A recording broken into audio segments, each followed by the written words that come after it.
경북 포항시 영일만항. 이른 아침 햇살이 퍼지는 바다 위에 상자 모양의 거대한 콘크리트 구조물이 떠 있습니다. 높이 22m에 무게 14,000톤. 작은 운동장 크기인 1,400제곱미터의 상판 면적. 웬만한 아파트 한 동이 물 위에 떠 있는 셈입니다.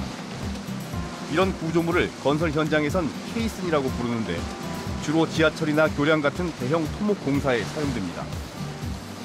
이 케이스는 동해를 가로질러 울릉도 사동항의 거센 파도를 막아내 방파제의 일부가 될 예정입니다.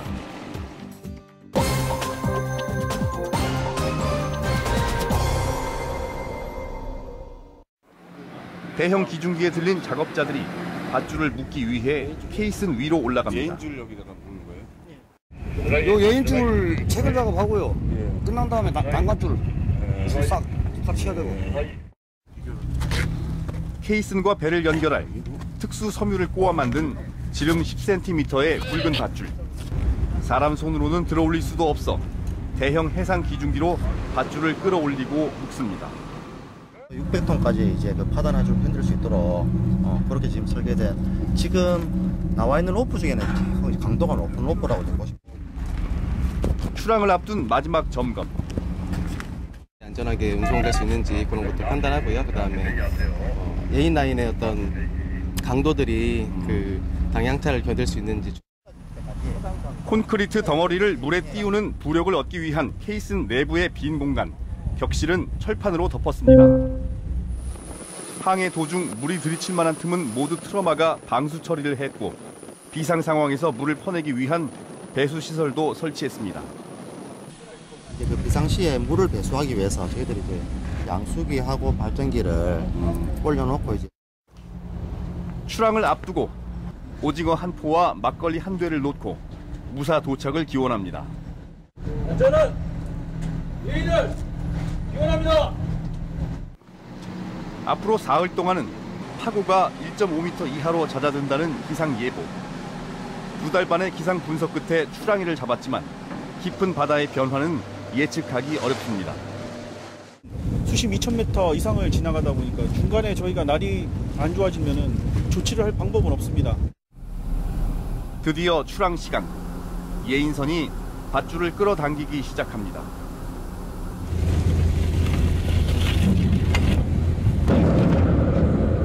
굉음을 울리며 바다로 떨어진 밧줄은 곧 팽팽해지고 거대한 케이슨이 서서히 수면 위를 움직이면서 사상 최대의 수송작전이 시작됐습니다.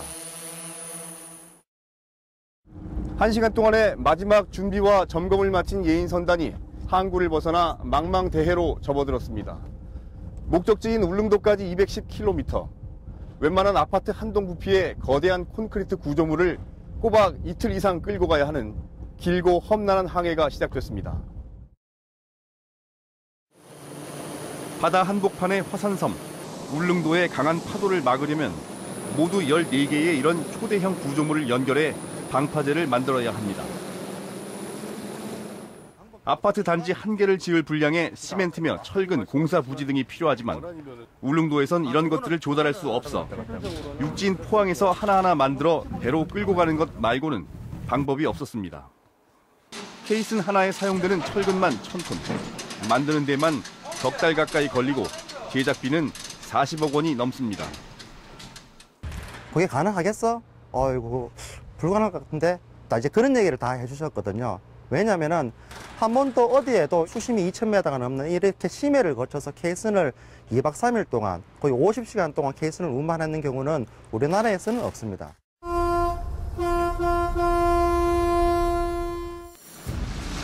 포항 앞바다를 빠져나온 예인선단이 울릉도를 향해 북동 방향으로 직진합니다. 케이슨을 사이에 두고 주 예인선인 영일호가 앞에서 끌고 흔들림을 잡아주는 장원 3호가 뒤를 따릅니다. 만일의 사태에 대비한 예비 예인선과 지휘 통제선인 독도선 등 모두 4척의 배와 콘크리트 덩어리가 한데 뭉쳐 동해바다의 파도를 천천히 헤쳐나갑니다. 걸음걸이 속도인 시속 4km. 험한 바닷길을 안전하게 가기 위한 최고 속도입니다. 예인선의 키를 잡은 박동수 선장은 경력 40년의 베테랑. 그런 그도 모험에 가까운 이번 항해에선 바짝 긴장해 있습니다.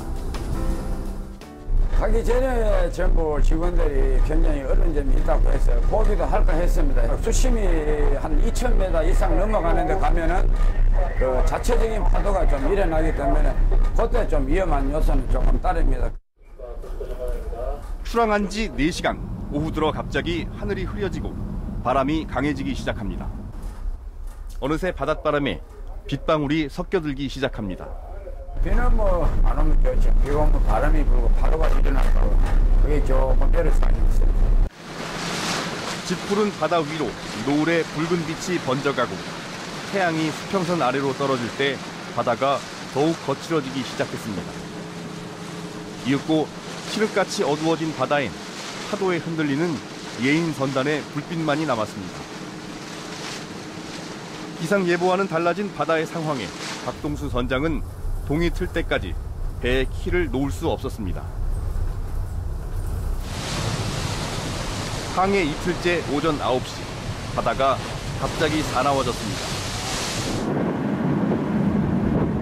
짐승의 울음 같은 소리를 내며 비바람이 몰아치고 3m를 넘는 높은 파도가 끊임없이 밀려옵니다. 예인 선단의 배들은 파도를 넘을 때마다 아래로 고꾸라지듯 바다에 뱃머리를 들이받았습니다. 하얗게 부서지는 파도는 삼킬 듯 뱃전을 뒤덮고 파도를 넘을 때마다 엄청난 충격이 고스란히 배에 전해져 옵니다. 정오 무렵 예인 선단은 울릉도로 향하던 대형 여객선 선플라워호와 마주칩니다. 지금 보니까 울릉도 쪽이 저쪽 포항 쪽보다 조금 더 나쁘네요.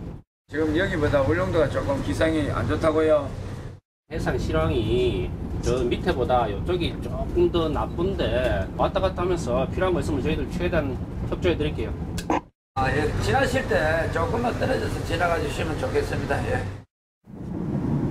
늦은 오후 바다는 더욱 거칠어지고 배가 파도를 타넘을 때마다 예인줄은 느슨해졌다가 마치 끊어질 듯 팽팽해지기를 반복합니다. 14,000톤의 거대한 콘크리트 덩어리도 거센 파도에 위태롭게 흔들립니다. 해질 무렵 높은 파도에 시달리던 지휘 통제선 독도선의 엔진 2개 중 하나가 꺼졌습니다. 어려우면 이야기하십시오. 그냥 지키도록 하겠습니다. 상위에서 온달 올 정도 되면 이야기하십시오. 새벽 2시 45분 칠흑 같은 어둠 속에서 독도선의 나머지 엔진도 완전히 멎었습니다. 바다 한가운데에 배가 멈춰서면서 한순간 파도에 뒤집힐 수 있는 긴박한 상황.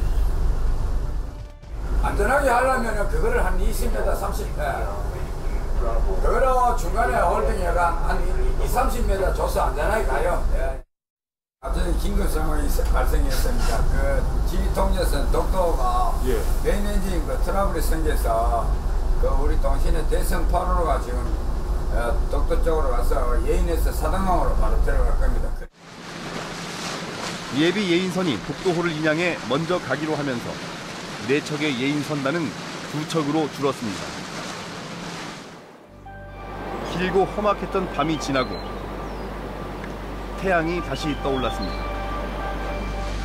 붉은 해가 떠오르는 수평선 저편, 푸른 바다 위로 우뚝 솟은 울릉도가 한눈에 들어옵니다.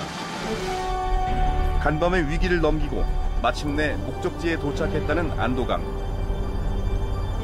울릉도가 시야에 들어온 순간 목이 메이고 눈시울은 뜨거워졌습니다. 6번째 지금 운반을 하는데요. 지금 가장 힘들었습니다. 아주 진짜 힘들었습니다.